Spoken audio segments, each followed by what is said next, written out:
చిన్న ప్రార్థన చేసుకుని జ్ఞానంలోకి వెళ్దాం. చిన్న ప్రార్థన చేసుకుందాం. ప్రతి ఒక్కరు తల వచ్చి ప్రభు వైపు చూద్దాం. పరిశుద్ధుడా, మహోన్నతుడా నీకు వందనాలు ప్రభు. ఈ పరిశుద్ధ దినమును బట్టి, పునరుత్థాన దినమును బట్టి నేను స్తుతిస్తున్నాను, మహిమపరుస్తూ ఉన్నాను ప్రభు.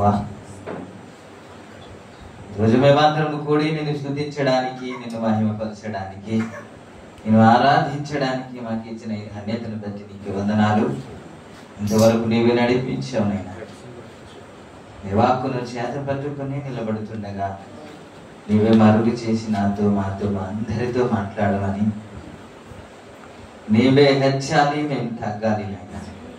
నీ నామమే హెచ్చింపబడును గాక. మహిమ నీకే.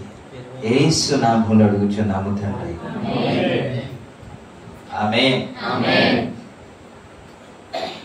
కూడి వచ్చిన మీ అందరిని బట్టి ప్రభుని స్తుతిస్తున్నాను. మీ అందరినీ ప్రభు దీవించును గాక. సమాధానంతో నింపును గాక.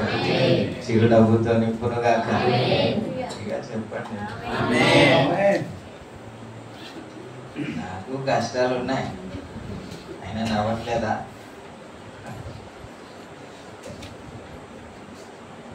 కాబట్టి నవ్వుదాం ఆరోగ్యంగా. మనం చదువుకున్న లేఖన భాగంలో రాజు తన కుడివైపు ఉన్న వారిని చూచి, నా తండ్రి చేత ఆశీర్వదించబడిన వారులా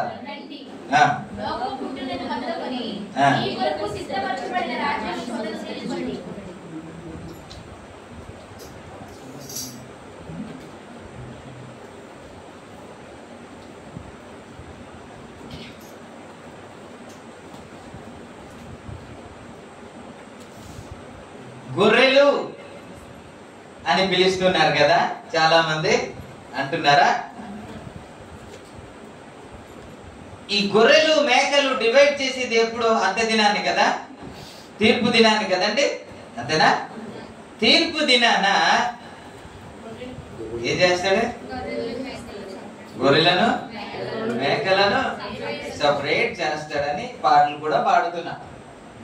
అయితే నేను ఈరోజు చెప్పవలసిన కొన్ని మాటలు ఏమిటి అని అంటే, నా వైపు చూడండి, చూస్తూ వింటే నాకు చెప్పబుద్ధి కలుగుతుంది. కాబట్టి అదే మీ దగ్గర నుంచి కోరుతున్నాను, నా వైపు చూస్తూ వినాలని. ప్రభు మీకు సహాయం చేయనుగాక. స్తోత్రం. హల్లెలూయా. ఇక్కడ ఉన్న ప్రతి ఒక్కరు ప్రభు చేత దీవించబడిన వారు అని నేను నమ్ముతున్నా కదండి. మనమందరము దేవుని చేత దీవించబడిన వారమే కాదంటారా? నేను దీవించబడలేదంటారా? నేను దీవించబడ్డాను అన్నవారు స్తోత్రం చెప్పండి. బడలేదు అన్నవారు హల్లెలూయా చెప్పండి. దీవించబడ్డారా? ఆశీర్వదించబడ్డారా అంటే?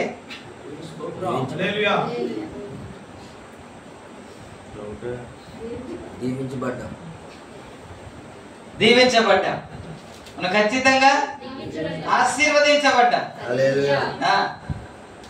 ఇందులో సందేహమే లేదు. కానీ నా ప్రశ్న, మనం చదువుకున్న లేఖన భాగంలో తన కుడివైపు ఉన్న వారిని చూచి ప్రభు రాజు మాట్లాడుతున్న మాట ఏంటంటే, నా తండ్రి చేత ఆశీర్వదించబడిన వారులారా. అంటే మీరే. ఎవరు? మీరే, మనమే. వారితో మాట్లాడుతూ ఏమన్నాడంటే, లోకము పుట్టినది మొదలుకొని మీ కొరకు సిద్ధపరచబడిన రాజ్యములో ప్రవేశించండి అని తన కుడివైపు, లేకపోతే ఆశీర్వదించబడిన వారిని పిలుస్తున్నారు. ఈ మాట చదివినప్పుడు నాకు గొప్ప ధైర్యం వచ్చింది. నా సంఘం అంతా ఇంకా తిరుగులేదు, డైరెక్ట్ గా దేవుని రాజ్యంలో ప్రవేశిస్తారని. ఇందులో ఏదో మతలబు ఉందనా? ఏముంటది? ఏం లేదు. మనం దీవించబడ్డామా లేదా? మరి దీవించబడితే ఎవరిని పిలుస్తున్నారు ఆయన? ఆశీర్వదించబడిన వారినే కదా పిలుస్తున్నాడు. ఎవరైతే ఆశీర్వదించబడలేదో వారిని పక్కకు నెట్టేశారు కదా. మీకు ఎవరైనా సరే గొర్రెలు గొర్రెలు గొర్రెలు అంటున్నారంటే మీరు ఫీల్ అవ్వమాక, మీరు సంతోషించండి. ఎందుకంటే దేవుడు గొర్రెల్నే దీవించాడు. దేవుడు గొర్రెల్నే పిలిచి లోకము పుట్టినది మొదలుకొని మీ కొరకు సిద్ధపరచబడిన రాజ్యములో ప్రవేశించండి అని మేకలకు పిలవలే. ఎవరు పిలిచారే? కాబట్టి ఎవరైతే గొర్రెలు అంటున్నారో మేము దేవుని చేత ఆశీర్వదించబడిన వారు అని మనకి అర్థం అవ్వాలి. ఇంకా సంతోషంగా ఉండాలి. కానీ మా గొర్రెలు అంటున్నారండి అని దానికి రివర్స్ కౌంటర్ ఎందుకు కాదు. యేసయ్యే మళ్ళీ గొర్రెలు అన్నాడు కదా. నా గొర్రెలు నా స్వరము వినును, నేను వాటిని ఎరుగుదును అన్నాడు. కాబట్టి మనం ప్రభువారము, ఆయన స్వరము వింటూ నడుస్తున్న ప్రయాణం చేస్తున్న వారం. స్తోత్రం. మనం ఆశీర్వదించబడిన వారం, మనం ఆశీర్వదించబడిన వారం, మనం ఆశీర్వదించబడిన వారం. అయితే నా చిన్న ప్రశ్న,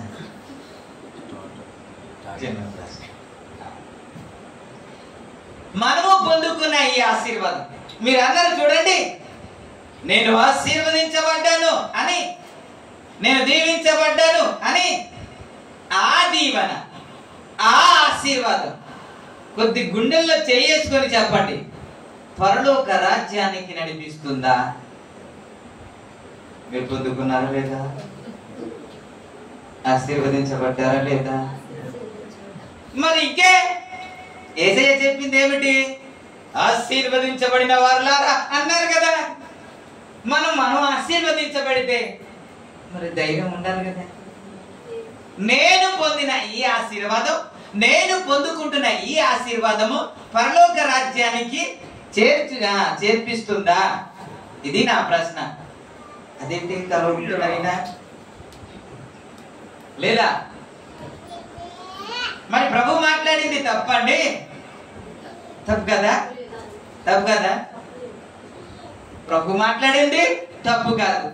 మనమేమో దీవించబడిన వారం. మీరు ఇప్పుడేమంటున్నారు? ఈ ఆశీర్వాదము పరలోక రాజ్యానికి వెళ్ళడానికి ఏమో అన్నట్టు మీరు చూస్తున్నారు. ఎందుకని అంత ధైర్యం రావట్లేదు? సరిపోదా? మనం ఇంకా ఆశీర్వదించబడాలా? ఏమండి? ఎబ్బేను ప్రార్థన చేశాడంట. ప్రార్థించి నా సరిహద్దులను విశాలపరచు అని ప్రార్థన చేశారంట. ఆయన ప్రార్థన చేసిన ప్రార్థన దేవుడు ఆలకించాడంట.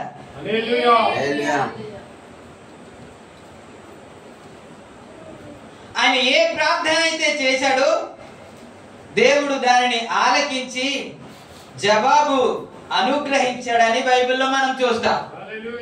Praise the lord. చెప్పండి, దేవుడు ఎబ్బేజును ఆశీర్వదించాడా లేదా? ఖచ్చితంగా ఆశీర్వదించాడు. ఆ ఆశీర్వాదమే పరలోకానికి నడిపిస్తుంది అని చెప్పగలమా?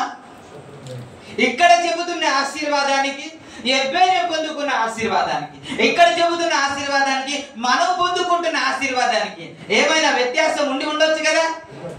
ఉంటేనే కదా మనం ధైర్యంగా చెప్పలేకపోతున్నా. నేను ఆశీర్వదించబడ్డాను అని ధైర్యంగా మాట్లాడాము, కానీ ఈ ఆశీర్వాదమే నన్ను నడిపిస్తుంది అని అంటే కొద్ది సారట్లేదు కదా ధైర్యం. నేను చదువుతూ ఉండగా ఎన్నోసార్లు ఈ వాక్యం మాట్లాడాను, కానీ ఆయన తండ్రి చేత ఆశీర్వదించబడిన వారులారా అంటారే. నేను ఆశీర్వదించబడ్డాను కదా, ఆ ఆశీర్వాదమే నన్ను నడిపిస్తుంది అని అంటే నాకు ధైర్యం చాలట్లేదు కదా. మరి ఏ ఆశీర్వాదం అయి ఉంటది, ఎటువంటి ఆశీర్వాదం అయి ఉంటది అనేది కదా మనకి కొంత ఆలోచన. అది కొత్త సందేశాలు మేము ఇవ్వట్లేదు మీకు, కొత్త సందేశాలు ఇవ్వట్లేదు. చిన్న సందేశాలు మీకు జ్ఞాపకం చేయడానికి ప్రయత్నం చేస్తున్నా. ప్రభునామానికి మహిమ కలుగును. మీకు ఆలస్యం చేయకుండా త్వరగా తీసుకెళ్ళడానికి ప్రయత్నం చేస్తాను. ఇది ఏ ఆశీర్వాదం? ఎటువంటి ఆశీర్వాదం? ఎటువంటి ఆశీర్వాదం దేవుని రాజ్యంలో ప్రవేశించడానికి మనకి అవకాశం కలిగిస్తుంది? ప్రభు మాట్లాడిన ఆశీర్వాదం ఏంటి? మనం అనుకుంటున్న ఆశీర్వాదం ఏంటి? మనం పొందిన ఆశీర్వాదం ఏంటి? దేవుడు అనుగ్రహించే ఆశీర్వాదం ఏంటి అనేది చిన్న మాట మీకు గుర్తు చేసి మిమ్మల్ని విడిచిపెట్టాలని ఆశపడుతున్నాను. దేవునికి స్తోత్రం. ఆదికాండం 32వ అధ్యాయంలో మనం చూస్తాం. ఆదికాండం 32వ అధ్యాయంలో ఒక వ్యక్తి మనకు కనబడతాడు.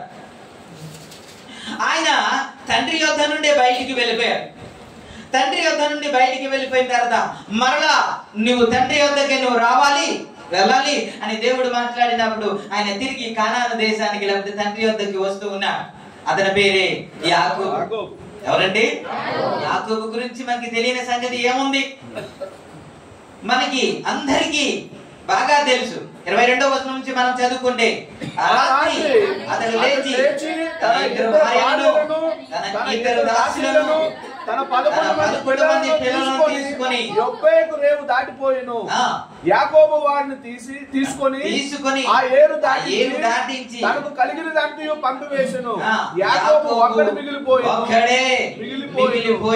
ఒక నరుడు తెల్లవారు వరకు అతనితో పెనుగులాడెను. ఒక నరుడు వచ్చి తెల్లవారి వరకు ఏంటి ఏం చేస్తున్నాడు? పెనుగులాడుట అనగా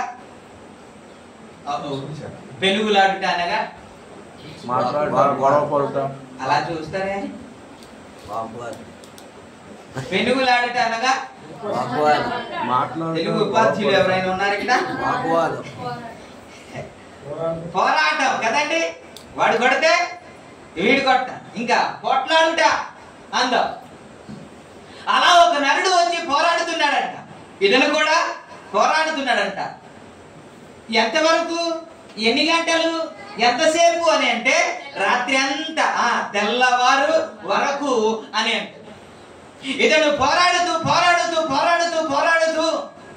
రేయ్ తెల్లారుతున్నది, నేను వెళ్ళిపోవాలి, నన్ను వదిలేయ్ అన్నాడంట. నన్ను వదిలేయ్ అంటే ఆయన చెబుతున్న మాట 26వ వచనమా? ఆయన తెల్లవారుచున్నది కనుక నన్ను పోనీయమనగా అతడు నీవు నన్ను ఆశీర్వదిస్తే గాని నిన్ను పోనీయను అంటున్నాడు.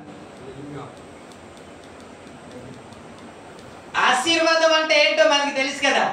ఆశీర్వాదం అంటే 100 రూపాయలు, 200, 500, 1000 రూపాయలు, 1000 రూపాయలు, 10,000, 10,000, 1,00,000 రూపాయలు. ఇది ఏ ఇల్లు లేదు, ఒక సైట్ కొనేసి టకటగా జరిగిపోయింది అనుకో, అదేంటి? గట్టిగా చెప్పండి. ఇది పెట్టాను కదా, నాకు వినపడట్లేదు. అది ఆశీర్వాదం. ఉద్యోగం లేదు, తిరుగుతూ ఉన్నా, దేవుడు మంచి ఉద్యోగం ఇచ్చాడు. అంత మాత్రమే కాకుండా ఉద్యోగంలో ఉన్నత స్థాయిలో ఇచ్చాడు, ప్రమోషన్ ఇచ్చాడు. దాని పేరేంటి? ఆశీర్వాదం.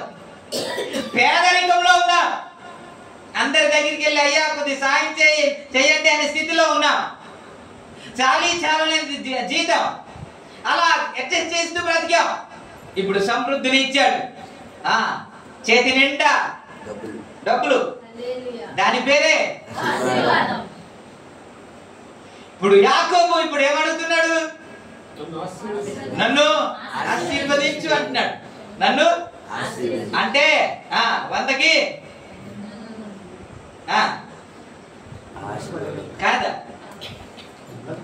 కాదా? మరేంటి?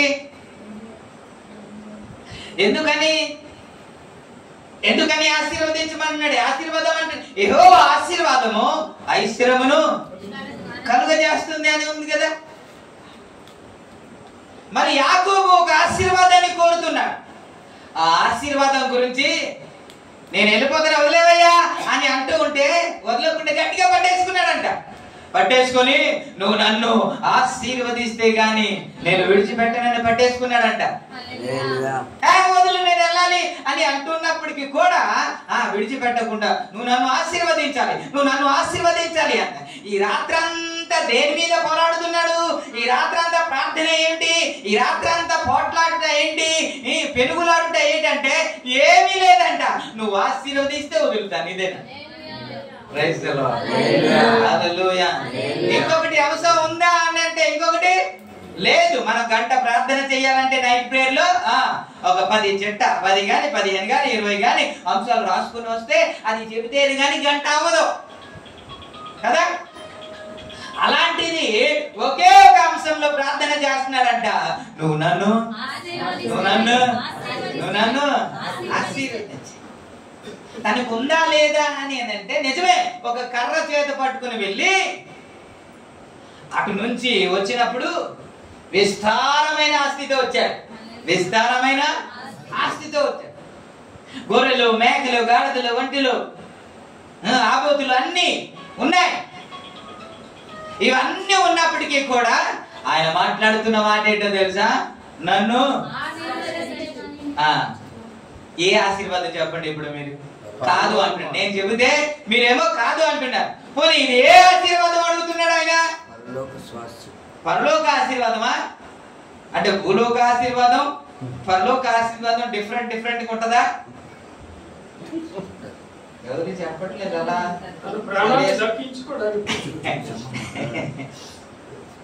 మీరు మాట్లాడితే బాగుంటదని మీకు అడుగుతున్నాను. మరీ జిడ్డుగా ఏసీ ఆపేమంటారా? చెప్పండి. కాలు చేతులు ముడుచుకొని కూర్చున్నారు కదా. ఎప్పుడైతే ఒక నరుడు వచ్చాడు, నరుడు అని వ్రాయబడింది కానీ అతనికి అర్థమైపోయింది కాబట్టి అడుగుతున్నాడు కదా. వేరే ఒకడు ఎవరైతే అయి ఉంటే నన్ను ఆశీర్వదించమని ఎందుకు అడుగుతాడు? ఆయన వచ్చారంటే ఆయన ఎవరో ఆయనకి అర్థమైపోయింది. ఈయనే నన్ను ఆశీర్వదించేవాడు అని అర్థమైంది కాబట్టి కాలు పట్టేసుకున్నాడు ఆయన.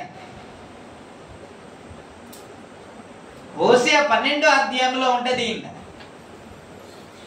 12వ అధ్యాయంలో 4వ వచనమా ఒకసారి చూడండి. అతడు దూతతో పోరాడి జయముందెను. అతడు దూతతో పోరాడి జయముందెను. అతడు కన్నీరు విడిచి బతిమలాడెను. బేతేలులో ఆయన అతనిని ప్రత్యక్షమాయెను. అక్కడ ఆయన మనతో మాట్లాడెను. ఇక్కడేమో పెనుగులాడుట అన్నాడు, అక్కడేమో బ్రతిమిలాడెను అనే మాట ఉంటది కదా. కన్నీరు విడిచుచు బ్రతిమిలాడెను. దేవునితో పోరాడుట ఎవరికి సాధ్యం? దేవునితో పోరాడి గెలవడం ఎవరికి సాధ్యం? ఏ మనుషుడు దేవునితో పోరాడగలడా అని అంటే లేదు. ఎందుకని ఆ మాట వ్రాయించాడంటే పోరాడుట అనగా ప్రార్థనలో పోరాడుట. దేవునికి హల్లెలూయా. అందుకే బ్రతిమిలాడెను అనే మాట ఇక్కడ హోషేయ గ్రంథంలో మనం చూస్తాం. అక్కడేమో పెనుగులాడాడు. నువ్వు దేవునితో మనుషులతో పోరాడి గెలిచావు అనే మాట 28వ వచనంలో అనుకుంటున్న ఆదికాండంలో మనం చూస్తాం. కానీ హోషేయ గ్రంథంలో మనం చూస్తాం ఆయన బ్రతిమిలాడెను అన్న మాట మనం చూస్తాం.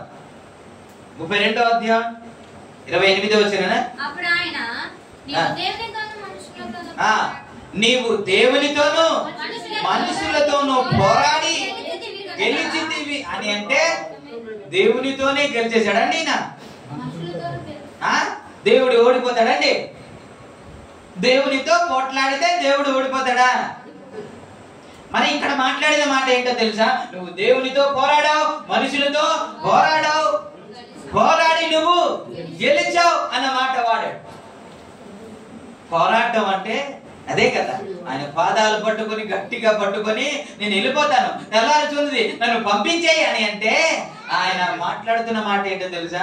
నన్ను ఆశీర్వదిస్తేనే కానీ.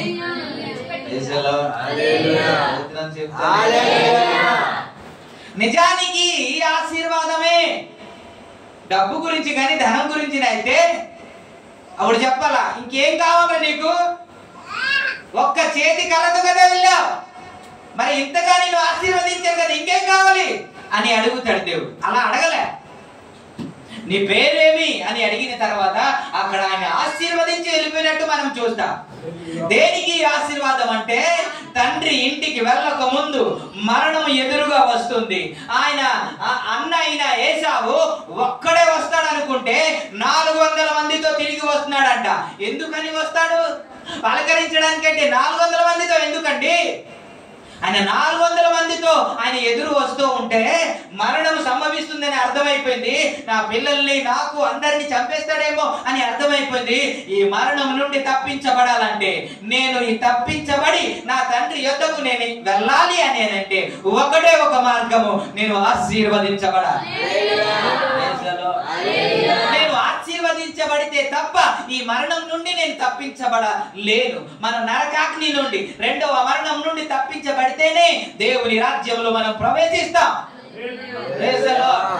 అందుకే యోహాను తన పత్రికలో ఏమంటాడు తెలుసా? తీయొద్దు గాని మనం సహోదరులను ప్రేమించుచున్నాము గనుక మరణము నుండి జీవంలోనికి దాటి ఉన్నామంట. మనం మరణం నుండి దాటితేనే జీవంలో ప్రవేశిస్తాం. నిత్య జీవంలో మనం ప్రవేశించాలంటే మరణాన్ని దాటాలి. ఆ మరణం ఎదురుగా వచ్చినప్పుడు అవతలేమో తండ్రి ఉన్నాడు. ఇప్పుడు తండ్రిని దగ్గరికి చేరుకోవాలంటే ఒకటి ఈ మరణాన్ని తప్పించుకోవాలి అని అంటే వేరే మార్గం ఏమీ లేదు. నేను ఆశీర్వదించబడాలి. ఒక వ్యక్తి రాగానే అతను కాలు పట్టుకొని ఇప్పుడు ప్రాధేయపడుతున్నాడు. ఎంత వరకు అంటే ఆశీర్వదించబడే వరకు, ఆశీర్వదించే వరకు పోరాడుతున్నాడు ఆయన. మనం మత్తయి సువార్త 7వ అధ్యాయము 13వ వచనంలో ఒక మాట ఉంటది. ఇరుకు ద్వారమున ప్రవేశించుడి, నాశనమునకు పోవు ద్వారము వెడల్పును, పోవు మార్గము ఎడల్పును, ఆ దారి విశాలమైనది, దాని ద్వారా ప్రవేశించువారు అనేకులు, జీవమునకు పోవు ద్వారము పోవు మార్గము ఇరుకును, ఆ దారి సంకుచితమునై ఉన్నది. ఇందులో ఇరుకు ద్వారమున ప్రవేశించుడి అన్న మాట కదా, గుర్తు పెట్టుకోండి. ఇరుకు ద్వారమున ప్రవేశించుడి.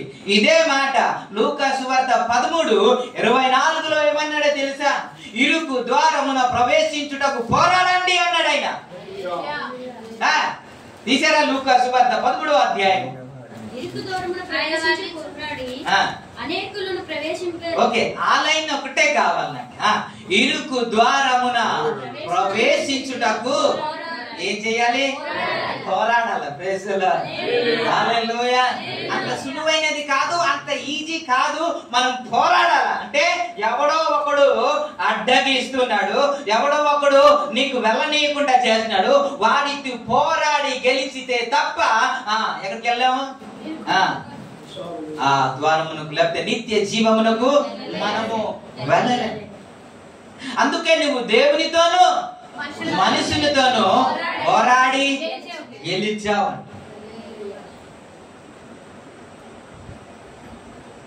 ఈ ప్రార్థన ఇలా ఎప్పుడైనా చేశావా? పట్టుదలతో ప్రభువా నన్ను దీవించే వరకు, నన్ను ఆశీర్వదించే వరకు, నా కుటుంబం మారే వరకు, నా బిడ్డలు మారే వరకు, ఈ ప్రాంతం మారే వరకు నీ సన్నిధిని విడిచిపెట్టనని నీ మోకాలు దిగకుండా, మోకాలు నొప్పి అయినా సరే ఉపవాసంతో కన్నీరుతో ప్రార్థించే అనుభవం ఉందా అని అంటే లేదు కదా.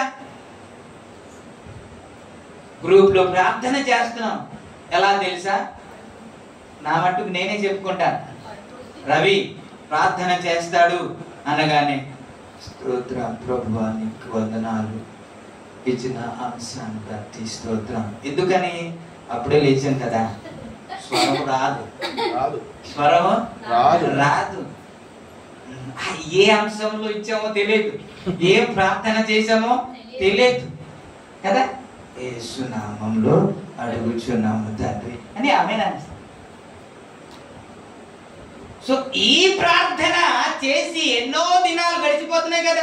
ఇలాంటి ప్రార్థన అనుభవంలో ఎన్నో సంవత్సరాలు గడిచిపోతున్నాయి కదా. నేను అనుకుంటాను, ఈ ప్రార్థన నేను మరణము తప్పిస్తుందా? ఈ ప్రార్థన నిన్ను నిత్య జీవానికి తీసుకెళ్లే ఆశీర్వాదం తీసుకొస్తుందా? ఇలాంటి పెనుగులాడుట నీకు నిత్య జీవంలో ప్రవేశ పెడుతుందా అంటే లేదనే చెప్పాలి కదా, లేదనే చెప్పాలి. యాకోబు ప్రార్థన ఎలాగుంది అని అంటే పొందే వరకు విడిచిపెట్ట విడిచిపెట్టలేదు ఆయన, మారే వరకు విడిచిపెట్టలేదు ఆయన. ఇంకా ఏంటో తెలుసా, ఇంకా ఏంటో ప్రార్థన చేయుచుండగా నన్ను విడిచిపెట్టేరా అంటే వదలట్లేదు కదా. ఒక్క దాపుతంటే తొడగుట్టు ఊడిందంట. తొడగుట్టు ఊడితే అయినా వదలలేదు. దేవునికి స్తోత్రం. అయినా వదలలేదు. ఏంటి తన టార్గెట్ ఏంటో తెలుసా? తనకు నష్టం కలిగినా పర్వాలేదు, తనకి ఇబ్బంది కలిగినా పర్వాలేదు, మోకాలు నొప్పి వచ్చినా పర్వాలేదు, శరీరానికి హాని కలిగించినా పర్వాలేదు. ఈ రోజు ఉపవాసం అంటేనే అమ్మో సన్నమైపోతానేమో, ఏమిటి ఆ స్కిన్ డ్యామేజ్ అయిపోతేమో, అందము క్షీణించిపోతుందేమో, చర్మాలు ముడత పడిపోతేమో, ఏంటి ఉపవాసం ఉంటే అని మనము ఉపవాస ప్రార్థన చేయము. మోకాల అనుభవం ఉండదు, మోకాల నొప్పి ఉండదు. అప్పుడంట ఏదైనా సరే సంబంధానికి వెళ్ళినప్పుడు అమ్మాయిల్ని అమ్మా ఏది నీ మోకాలు చూపించు అని అడిగేవారంట. మోకాలు నల్లగుంటే ఓకే అనేవారంట. ఎందుకు తెలుసా? మోకాలు అనుభవం ఎవరికి ఉంటుందో ఇది నల్లబారిపోద్ది. దేవునికి ఇస్తుంది. హల్లెలూయా, హల్లెలూయా. ఈ అనుభవం ఎప్పుడు రాలేదు కదా. ఒక ప్రాంతము మారే వరకు పోరాడి గెలిచే అనుభవం ఇంకా లేదు కదా. నా భర్తను నేను ప్రభు సన్నిధిలో పోరాడి గెలిచాను అన్న ఏది లేదు కదా సాక్ష్యము. మరి ఇందాక ఏదన్నా మనం ఆశీర్వదించబడ్డాం.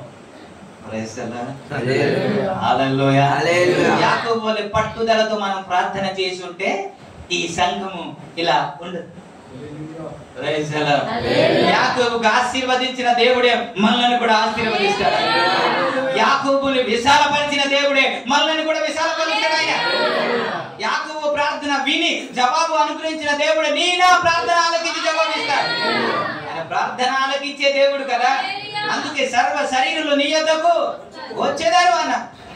మన ఎందుకని అని అంటే ఆ పట్టుదల లేదు మనకి, ఆ కసి లేదు మనకి, ఆ గురి లేదు మనకి, ఆ తపన మనకి లేదు, ఆ బాధ మనకి లేదు. ఇంకా యాకోబు వలె ప్రార్థన చేసిన రాజు మాట్లాడుతున్న మాట ఏంటో తెలుసా? నా తండ్రి చేత ఆశీర్వదించబడిన వారులారా, దేని కొరకు ప్రయాసపడుతున్నాను అయ్యా, నేను తప్పించబడాలి అని అంటే నేను ఆశీర్వదించబడాలి. నేను ఆశీర్వదించబడాలంటే పెరుగులా ఆశీర్వదించబడతారు. చిన్ని చిన్ని ప్రార్థన చేసిన వారండి ఏంటి ఏంటి లోపల ఒక తపన లేకుండా, లోపల ఒక గురి లేకుండా ప్రార్థన చేసేవారు ఆశీర్వదించబడతారని చెప్పగలమా? కాదు. యాకోబు ఆ ప్రార్థనలో నష్టము కలిగినప్పుడు కూడా జవాబు వచ్చే వరకు విడిచిపెట్టలేదు. ప్రార్థన చేస్తే విడుదల వచ్చేయాలి, కృప వెంబడి కృప వచ్చేయాలి, విజయం వెంబడి విజయం వచ్చేయాలి. కానీ నష్టము కలగకూడదు అనేది కదా మన కాన్సెప్ట్. కానీ ప్రార్థన చేసేవారు ఇంకా చెప్పనా, ఎప్పుడైతే ఆయనతో పోరాడాడో అక్కడ నుండి వచ్చేటప్పుడు యాకోబు రూపురేఖలే మారిపోయి. ఏంటో తెలుసా? ఇప్పుడు నడక మారిపోయింది. ఏడు మారిపోయింది? నడక మారిపోయింది. అప్పుడు శుభ్రంగా భలే నడిచేవాడు. ఇప్పుడు ఒక్క దాపు తన్నాడు కదండి, తడగుట్టు ఊడింది కదండి, సరిగ్గా నడవగలడా? ఇప్పుడు నడక మారిపోయింది. ప్రార్థన గదిలోనికి వెళ్ళిన తర్వాత ఒక సిస్టర్ ఒక పాట రాశారు. ఏంటో తెలుసా? మీకు అందరికి తెలుసు. స్టైలు మారింది, నా నడక మారింది అని రాసింది. ఎవరు తెలుసా?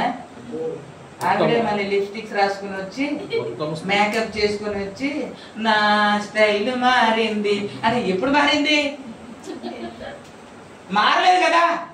ఇంకా మేకప్ మారలేదు, ఇంకా లిప్స్టిక్ మారలేదు.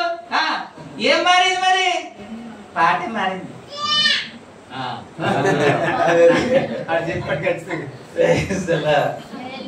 మీరు స్తోత్రం చెప్తా లేదని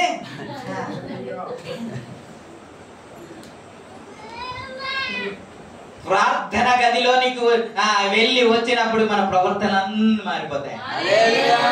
ప్రార్థన చేసే అనుభవమే వేరుగా ఉంటాయి, వారి మాటలే వేరుగా ఉంటాయి, వారి ఉద్దేశాలు వేరుగా ఉంటాయి. మనం ప్రార్థన గదిలో పోరాడి వచ్చేసరికి మన ఆలోచన సొంత ఆలోచన ఉండదు, ఆయన ఆలోచనతో కనెక్ట్ అయిపోతుంది. దేవుడికి హల్లెలూయా, హల్లెలూయా. ఎన్ని రోజులు ప్రార్థన చేసిన అదే జీవితం, అదే మాటలు, అదే ప్రవర్తన, అదే ఉద్దేశం, అదే ఆలోచన కదా. మరి దేవునితో పోరాడి వచ్చిన తర్వాత యాకోబు జీవితమే, యాకోబు నటకే, యాకోబు మాటలే, ప్రవర్తనే మారిపోతే మన ప్రవర్తన కూడా మారాలి కదా. అటువంటి ప్రార్థన అనుభవంలోనికి వెళ్ళాలి. చెప్పండి, ఇలా పెనుకులాడి ప్రభుతో పోరాడి గెలిచిన వారు పరలోక రాజ్యంలో ప్రవేశిస్తారా, లేకపోతే మనమా? చెప్పనా, ఒక జర్నీ చేస్తే ప్రార్థన కట్టు కదా. 12 వరకు కానీ ఏ ఫంక్షన్ అయినా అయిందనుకోండి, చెప్పండి, ప్రార్థన కట్టు. ఏ అంటే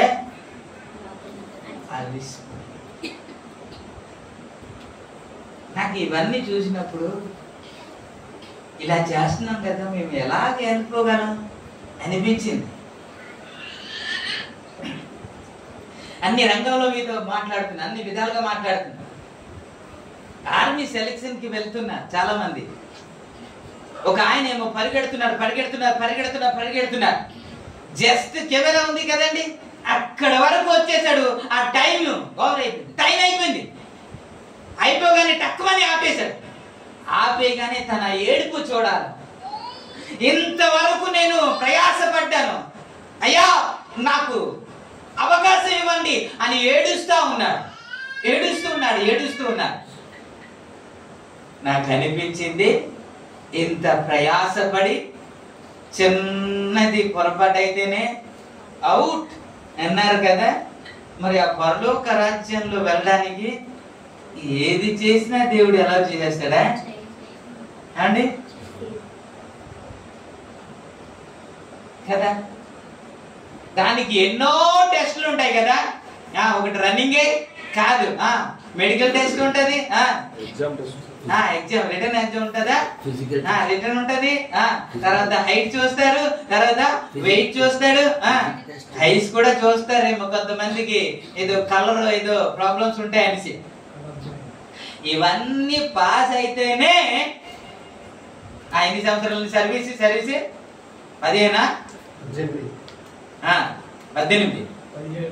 17 సంవత్సరాలు సర్వీస్ చేయడానికంట ఇన్ని టెస్ట్లు పాస్ అవ్వాలంట, లేకపోతే లేదంట.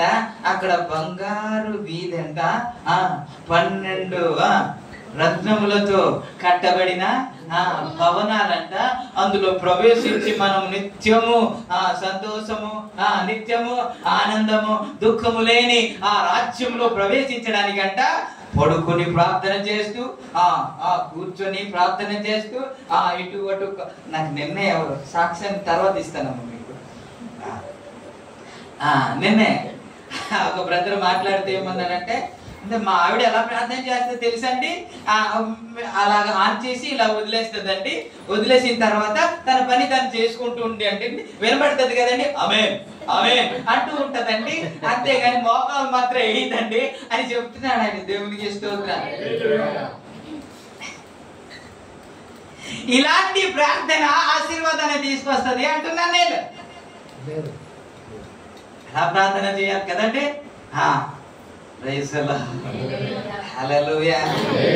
ఎప్పుడైనా అనిపించిందా మీకు అలా ప్రార్థన చేశానని? లేదు. అలాంటి ప్రార్థన అనుభవంలోనికి వెళ్ళగలిగితేనే మనం ఆశీర్వాదం పొందగలం. ఈ ఆశీర్వాదం ఏంటో తెలుసా? 2 ఆశీర్వాదాలు. ఒకటి భౌతికమైన ఆశీర్వాదము, 2 ఆత్మ సంబంధమైన ఆశీర్వాదం. భౌతికమైన ఆశీర్వాదము నీకు మెటీరియల్ ఇస్తుంది, ఆత్మ సంబంధమైన ఆశీర్వాదము నీకు నిత్య జీవాన్ని ఇస్తుంది. ఈ యాకోబు దేని కొరకు ప్రయాసపడతారు? అన్ని ఇచ్చావు, కానీ ఇప్పుడు నేను ప్రయాసపడవలసింది, పోరాడవలసింది ఒకటి ఉంది.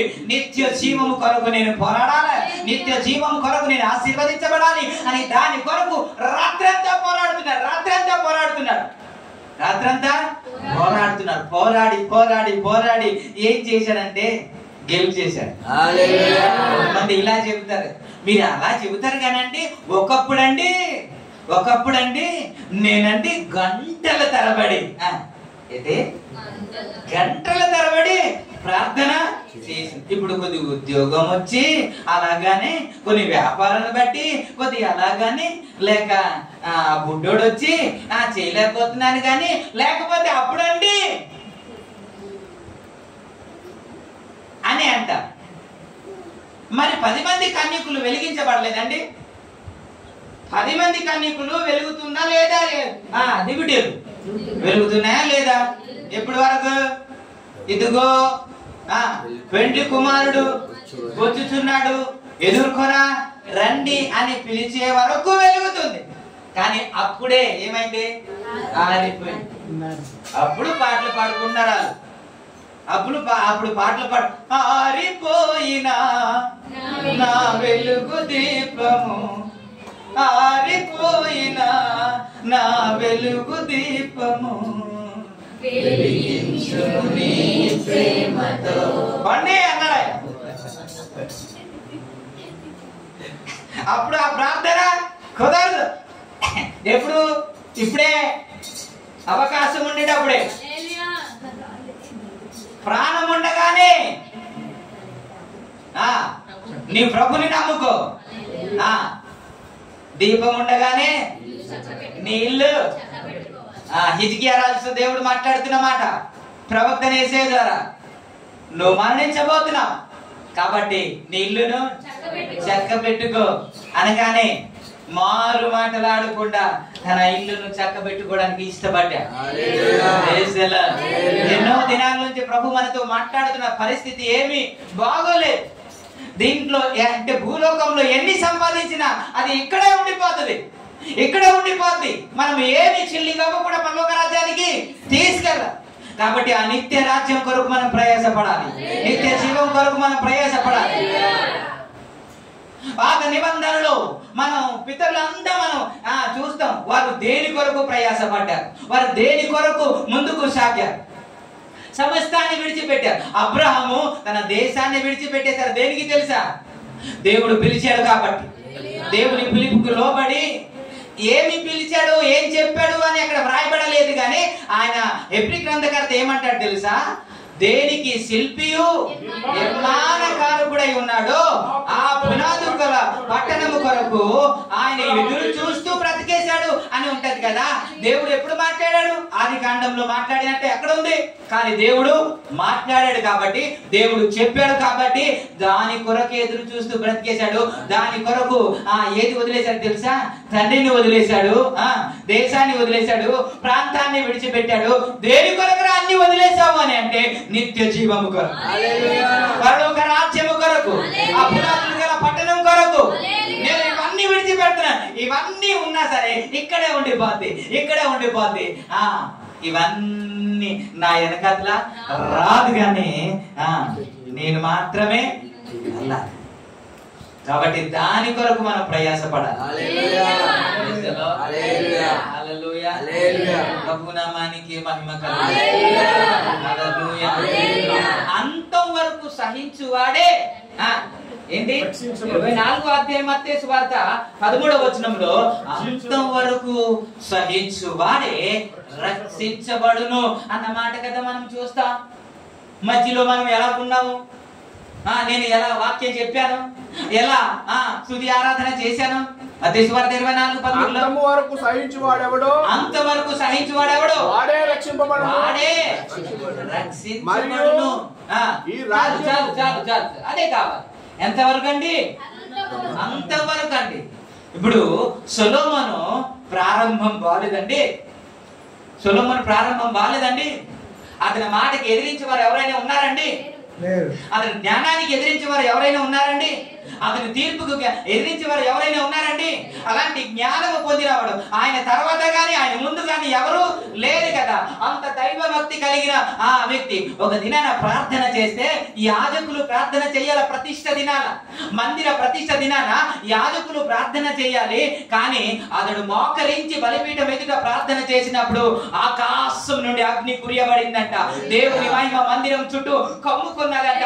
యాజకులు సేవ చేయడానికి కష్టమైపోయిందంట అండి. అలాంటి అగ్ని కురిపించిన సొలొమోనే ఒక దినం వచ్చినప్పుడు దేవుడు మాట్లాడుతున్నప్పటికీ కూడా తనకి అర్థం కాలేదు. దేవునికి స్తోత్రం. హల్లెలూయా, హల్లెలూయా. ప్రభునామానికే మహిమ కలుగునుగాక. దేవుడు రెండు సార్లు మాట్లాడినప్పటికీ కూడా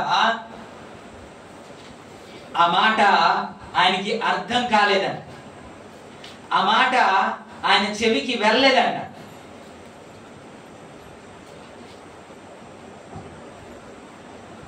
పదకొండో అధ్యాయము మొదటి రాజుల గ్రంథము 11వ అధ్యాయం 9వ వచనములో వ్రాయబడినమాట. ఇశ్రాయేలు దేవుడైన యెహోవా అతనికి రెండు మార్లు ప్రత్యక్షమై నీవు ఇతర దేవతలను వెంబడింపవలదని అతనికి ఆజ్ఞాపించినను. సొలొమోను హృదయము ఆయన యొద్ద నుండి తొలగిపోయెను. యెహోవా తనకి ఇచ్చిన ఆజ్ఞను అతను గైకొనకపోగా యెహోవా అతని మీద కోపగించి సెలవిచ్చినదేమనగా, నేను నీతో చేసిన నా నిబంధన కట్టడను నీవు ఆచరింపకపోవుట నేను కనుగొనుచున్నాను గనుక ఇతడు జ్ఞానవంతుడు కదా, ఇలా అనుకున్నాడంటండి. నా బుర్రలో ఎంత జ్ఞానం ఉందో నాకు తెలుసు కదా, నేను ఎంతమందిని పెళ్లి చేసుకున్నా వారిని ఇట్టే తిప్పేయగలను అని అనుకుని అన్య స్త్రీలను పెళ్లి చేసుకున్నారంట. 4వ వచనంలో ఏముంది? సొలొమోను అతని భార్యలు అతని హృదయమును ఇతర దేవతల వైపు త్రిప్పగా అతని తండ్రి అయిన దావీదు హృదయము వలె అతని హృదయమును దేవుడు ఎవరికి తిప్పేశారు? ఇతను అనుకున్నాడు నేనే వాళ్ళని తిప్పేస్తాను అనుకున్నాడు. ఇప్పుడు ఎవరు తిప్పేశారు? జ్ఞానవంతుడైన సొలొమోన్నే భార్యలు తిప్పేసి వారు ఆరాధించిన దేవతలను ఆరాధించమంటే సాగిలపడి నమస్కారం చేస్తున్నాడు జ్ఞానవంతుడు. అందుకే ప్రారంభం ఎలాగుందో కాదు, ప్రారంభము ఎలాగుందో అని కాదు, అంతము ఎలాగుందో కావాలి దేవుడు. అందుకే మనం భయముతో వణుకుతో మన రక్షణను కాపాడుకుంటూ వెళ్ళాలి. ఇప్పుడు ఎలాగున్నాము అని కాదు, రేపు కూడా నేను నిలబడాలి అనే ఉద్దేశముతో మనము ప్రార్థనలు, అందుకే మెలుకోకుండే ప్రార్థన చేయండి. తండ్రి చేత ఆశీర్వదించబడిన వారులారా రండి, లోకము పుట్టినది మొదలుకొని మీ కొరకు సిద్ధపరచబడిన రాజ్యములో ప్రవేశించండి అన్న. ఎలాంటి వారు ప్రవేశిస్తారంటే అదే నేను చెబుతున్నాను, మనలాంటి వారు కాదు, ఆయనతో పోరాడి గెలిచిన వారు. మనం చెప్పగలమా యాకోబు వల్ల నా ప్రార్థన కూడా ఉంది అని చెప్పగలమా? నా ప్రార్థన జీవితం, ప్రార్థన అనుభవం యాకోబు లాగే ఉంది అని చెప్పగలిగితే మీరు కూడా దేవుని రాజ్యంలో ప్రవేశిస్తారు. లేకపోతే మనం కూడా అలాగూ ప్రార్థన చేయడానికి సిద్ధపడాలి. ఎస్తేరు ఏమంటదండి? ఎస్తేరు గ్రంథం 4వ అధ్యాయం 16వ వచనములు కానీ మనం చదువుకుంటే, నా కొరకు మీరు ప్రార్థన చేయండి, నేనును నా చెడిగతులను ఉపవాసం. యూదులందరినీ సమాజ మందిరమునకు సమకూర్చి నా నిమిత్తం ఉపవాసం ఉండి 3 దినముల అన్నపానములు చేయకుండి నేనును నా పనిగతులను ఉపవాసం ఉండి ప్రవేశించుట న్యాయ వ్యతిరేకమైనప్పటికీ కూడా నేను రాజునొద్దకు ప్రవేశిస్తానా, నేను నశించెదను. మొర్దెకై బయలుదేరి చాలు తాము పలుకిన ఆమె మాట్లాడుతున్న మాట ఒక్కసారి మీకు గుర్తు చేస్తున్న ఏంటి తెలుసా? నేను చస్తాను గాని నేను రాజు యొద్దకు వెళ్తాను, రాజు దగ్గర మనవి చేస్తాను. దేనికి తెలుసా?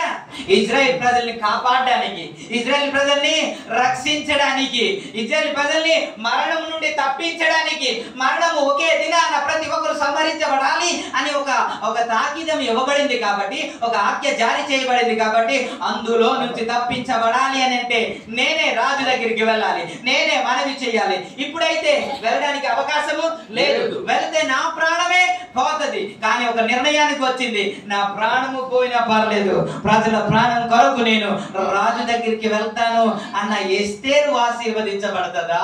లేకపోతే శరీరం చిన్న బలహీనత ఉందని ప్రార్థన మానేస్తున్నామే, మనల్ని దేవుడు ఆశీర్వదిస్తాడా?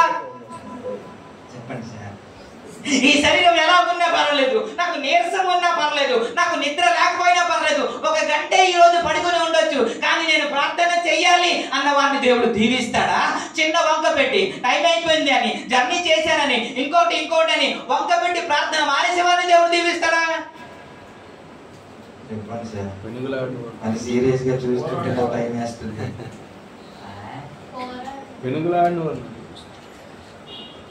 చెప్పండి, మన ప్రార్థన సరిపోతుంటారా దేవుడి రాజ్యానికి వెళ్ళడానికి? ఇవన్నీ చూస్తుంటే సున్నా, ఏమున్నా, మేడున్నా, మిత్తున్నా, నువ్వు గ్రూపులోని ప్రార్థన చేసినా, ఒక గంట అయినా చేయకపోయినా నీకున్నదంతా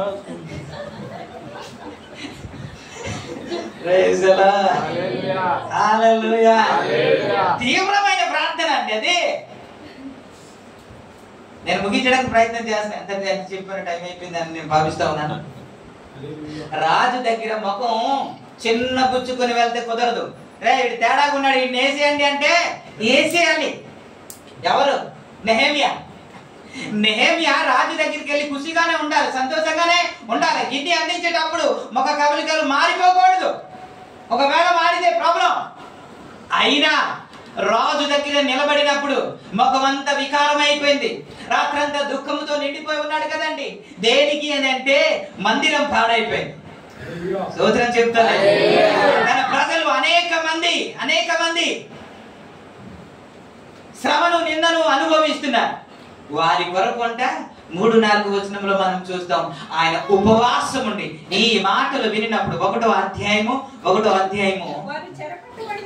వారి చెరపట్టబడిన వాళ్ళు, శేషించిన వారు ఆ దేశంలో బహుగా శ్రమను నిందను పొందుచున్నారు. మరియు యెరూషలేము ప్రాకారము పడగొట్టబడింది, దాని గుమ్మములు అగ్ని చేత కాల్చబడింది. నాతో చెప్పి ఈ మాటలు వినినప్పుడు నేను కూర్చుండి ఏడ్చి కొన్ని దినములు ఉపవాసం ఉండి ఆకాశమందున్న దేవుని యొద్ద విజ్ఞాపన చేశాడంట. Praise the lord. దీని కొరకు నాకు ఈ రోజు ఒక మెసేజ్ వచ్చింది. ఎక్కడో ఒక ఫాస్టర్ గారిని అరెస్ట్ చేశారంట. అయ్యా వారి కొరకు ప్రార్థన చెయ్యండి అయ్యా. మీటింగ్ జరుగుతుండగా ఆయన్ని తీసుకెళ్ళి పోలీసులు తీసుకెళ్లారు, వారి కొరకు ప్రార్థన చెయ్యండి అని. నేను ఒక మాట మీకు జ్ఞాపకం, ఒరిస్సా ప్రాంతంలో ఒక చర్చిలో ప్రవేశించి ఒక 2000 మందికి బాగా దారుణంగా కొట్టారు. అందులో ఒక్కడు తప్పించబడి వచ్చి పోలీస్ స్టేషన్ లో ఫిర్యాదు చేశాడు. వాళ్ళు ఎలా టార్గెట్ చేశారు తెలుసా? ఎలా టార్గెట్ చేస్తారంటే, ఏ చర్చి అయితే పోలీస్ స్టేషన్ కి దూరంగా ఉంటుందో, పట్టణానికి దూరంగా ఉంటుందో, అందుబాటులో ఉండదో, రోడ్డు ప్రయాణం కూడా బాగోదో, అలాంటి గ్రామాన్ని, అలాంటి చర్చెస్ ని చూసుకొని అటాక్ చేస్తున్నారు. మీరు చెప్పండి, ఇవన్నీ మనం చూసినప్పుడు ప్రార్థన ఎప్పుడు చేసామా? కొంతమందికి అంశాలు ఇవ్వగానే, ప్రభువా నా బిడ్డను దీవించు నాయనా, నా భర్తను మార్చు నాయనా, నీకు ఇచ్చిన అంశం ఏంటి, నువ్వు చేసిన ప్రార్థన ఏంటి? ఇదంతా ఎక్కడ చేయాలి? ఇంట్లో చేసుకోవాలి. కానీ ఆ గ్రూప్ లోకి వచ్చిన తర్వాత ప్రభువా ఎవరి గురించి కాదు,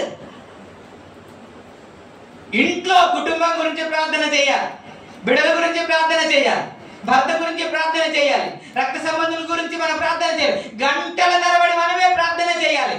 యాకోబులాగా Praise the Lord. నా భర్తను ఆశీర్వదించే వరకు నేను విడిచిపెట్టనని మనమే ప్రార్థన చేయాలి. యాకోబు ప్రార్థన చేసినట్టు. యాకోబు 2 భార్యలు ప్రార్థన చేయలేదు, 2 దాసీలు ప్రార్థన చేయలేదు, 11 మంది పిల్లలు ప్రార్థన చేయలేదు. ఒక్కడే ప్రార్థన చేస్తే మాత్రం అందరూ రక్షించబడ్డారండి. ఇంకా మీకు మనకు అర్థం కావట్లేదు. మనం ఒక్కరు ప్రార్థన చేస్తే మన కుటుంబం అంతా రక్షించబడుతుంది, మన ప్రాంతం అంతా రక్షించబడుతుంది, మన దేశం అంతా రక్షించబడుతుంది. రఘునామానికి మహిమ కలుగును. ఇలాంటి ప్రార్థన పరులు మన బైబిల్లో కనబడుతుండగా వారిలో మనకి ఏ మాత్రము కాదు కదా. అందుకే వారిని గురించి మాట్లాడుతున్న మాట ఏంటో తెలుసా? నా తండ్రి చేత ఆశీర్వదించబడిన వారు, తండ్రితో పోరాడి గెలిచిన వారులారా. ఒక ప్రార్థన అంశం పట్టుకొని ప్రభు దీవిస్తే తప్ప, మార్చితే తప్ప, ఆశీర్వదిస్తే తప్ప నిన్ను విడిచిపెట్టను అని పోరాడిన వ్యక్తులారా, మీ కొరకు సిద్ధపరిచిన రాజ్యంలో ప్రవేశించండి. ఆశ ఏంటో తెలుసా? నా సంఘమంతా పరలోకంలో ఉండాలి, ఎత్తబడే సంఘంలో ఉండాలని. అప్పుడప్పుడు మీకు ఒకవేళ అనిపించవచ్చు, నా గురించే మాట్లాడుతున్నారు, నా గురించే కఠినంగా మాట్లాడుతున్నారు అని మీరు అనుకోవచ్చు. నా ఉద్దేశం అది కాదు, ఉద్దేశం అది కాదు. ఎప్పుడైనా సరే టీచర్ ఎందుకు కొడతాడండి? పగతో కొడతాడండి, కోపంతో కొడతాడండి, లేకపోతే ఏమైనా ఆడికి చెయ్యాలని కొడతాడు కాదు కదా. వాడు పాఠాన్ని నేర్చుకోవాలని, వాళ్ళు చక్కగా చదువుకోవాలని కొడతాడు తప్ప ఇంకొకటి కానే కాదు కదా. ఇప్పుడు తల్లులు ఎలా తయారయ్యారు తెలుసా? వీళ్ళు భయపెట్టలేరు, వీరి మాటకి అస్సలు ఖాతరు చేయరు. ఎందుకు? నా వెండి, నా బంగారం అంటారు కాబట్టి వీళ్ళ మాటకి భయపడరు. వీళ్ళు ఎలా భయపెడతారు తెలుసా? ఇగో టీచర్కి చెప్తాను, అదే కదా. నువ్వు తినకపోతే టీచర్కి చెప్తాను, నువ్వేనా? నిన్ను భయపడరా? టీచర్కి భయపడతారా? ఎందుకు తెలుసా? వారు కొడతారు కాబట్టి. ఎందుకు కొడతారు? ఇప్పుడు టీచర్ కొడుతున్నాడని చెప్పేసి నాకు పగబట్టి కొడుతున్నాడు అన్నమా? కాదు. నా ఉద్దేశం, మీరు హర్ట్ అయినా, మీరు బాధపడినా, నా మాటలు మీకు బాధ కలిగించినా మీరు ఎలాగైనా మారాలని, మీరు ఎలాగైనా ఆశీర్వదించబడాలని, ఎలాగైనా ఎత్తబడే సంఘంలో ఉండాలని, మన సంఘము ఆయనతో పాటు సదాకాలం ఉండాలని ఆశతోనే చెబుతున్నాను తప్ప ఇంకొకటి కానే కాదు. ప్రభు ఈ మాటలు ఆశీర్వదించును గాక. ఆమేన్.